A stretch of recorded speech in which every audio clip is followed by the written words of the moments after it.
আরে কে আপু না আপু?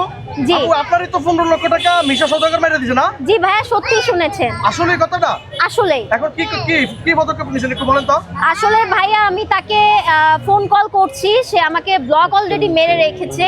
আর আমি অন্য অন্য নাম্বার থেকে যখন কল দেই, সে যখন বুঝতে পারে যে এটা আমি, তখনই সে কেটে দেয়।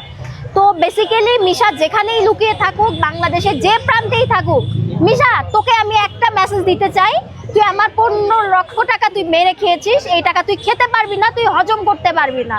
আমি অলরেডি থানায় কথা বলেছি, অলরেডি আমি তোর নামে বংশাল থানায় মামলা করেছি, এখন হচ্ছে ওয়ারেন্টটা বের হওয়া বাকি। এখন ওকে কি বলবেন, সর্বশেষ মেসেজ কি বলবেন তাকে? সর্বশেষ তাকে মেসেজ এটাই দিব যে তোর মুখোশ কিন্তু খুলে গেছে।